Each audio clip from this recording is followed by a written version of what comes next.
مرتد کی میراث کا بیان۔ پہلے دیکھیے کچھ مسائل اس میں بیان کر رہے ہیں۔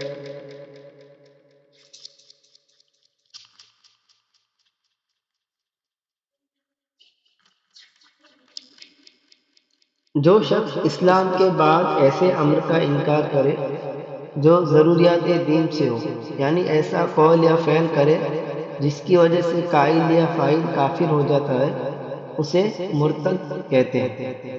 مسئلہ: مرتد مرد اور عورت کسی کے وارث نہیں ہوتے، نہ مسلمان کے، نہ کافر اصلی کے، اور نہ ہی کسی مرتد کے۔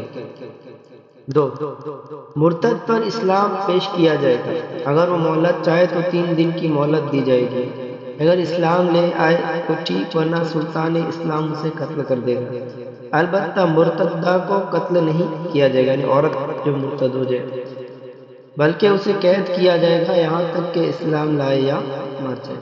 3، مرتد اگر بحالت ارتداد مر جائے یا قتل کر دیا جائے یا دارالحرب چلا جائے، قاضی اس کے دارالحرب چلے جانے کا فیصلہ دے دے تو اس کا مال اس کے مسلمان وارثوں میں درجہ ذیل تقسیم کے مطابق تقسیم کیا جائے گا۔ نمبر 1، مرتد مرد نے جو مال بحالت اسلام کمایا ہو، مسلمان تھا تب اس نے کمایا تھا جتنا، وہ زمانہ اسلام کے دیون کی ادائیگی کے بعد اس کے مسلمان وارثوں کو ملے گا۔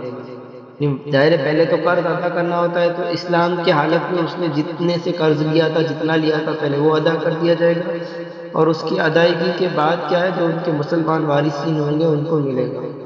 اور جو مال بحالت ارتداد حاصل کیا اور مرتد ہونے کے بعد جو کمایا ہے، وہ زمانہ ارتداد کے دیون کی ادائیگی کے بعد بیت المال میں رکھا جائے گا، اور دارالحرب چلے جانے کے بعد جو اس نے کمایا وہ بالاتفاق مال فے ہے، اسے بھی بیت المال میں رکھا جائے گا۔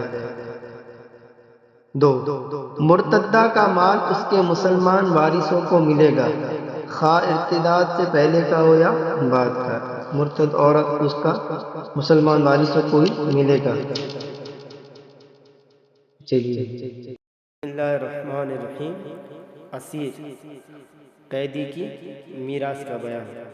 اسیر یعنی قیدی۔ یہ اسیر کی تعریف بتا رہے ہیں۔ اسیر سے مراد وہ مسلمان ہے جسے کفار قیدی بنا کر دارالحرب لے گئے، قید میں چلا گیا ہے۔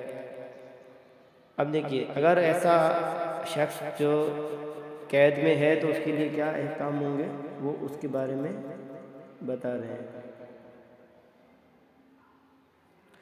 مسئلہ: قیدی جب تک اسلام پر قائم رہے اس کا حکم اور مسلمانوں ہی کی طرح رہے گا، یعنی وہ اپنے مورثین کا وارث بنے گا اور اپنے وارثین کے لیے مورث بھی بنے گا، یعنی اگر کوئی فوت ہو جاتا ہے تو اس کا وراثت کا حصہ رہے گا اس کا اپنا، اور یہ اگر فوت ہو جائے گا تو اس کے مال کا دوسرے جو وارثین اس کے ہوں گے وہ وارث بنیں گے۔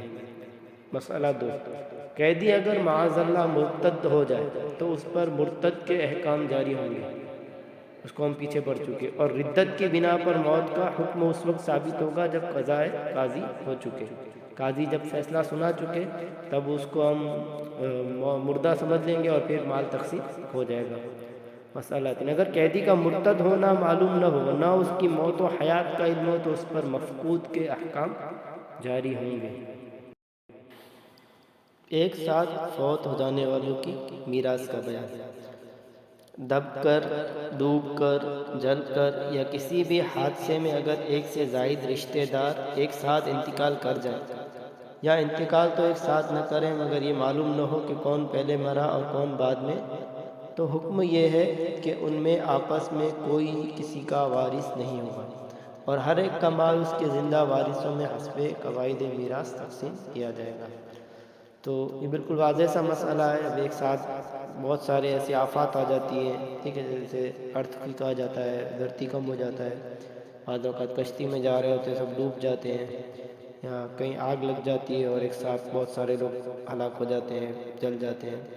اب ظاہر ہے بیٹا بھی تھا، باپ بھی تھا، یا 2 بھائی تھے، یا بیوی اور شوہر تھا، تو ان میں سے ظاہر ہے وہ تو مر گئے، جو فوت ہو گئے ایک ساتھ، ان کو تو کچھ نہیں ملے گا، لیکن ان کا حصہ ان کے وارثوں کو مل سکتا تھا، لیکن چونکہ اب پتہ نہیں چلا کہ کون پہلے مرا کون مرا، تو اب ان کے وارثوں کو بھی نہیں ملے گا اس کا حصہ، اور کیا ہے جو بچا ہے وہ کیا ہے ریگولر جو تقسیم ہوتا ہے، جو زندہ ہے انہی میں تقسیم ہو جائے گا۔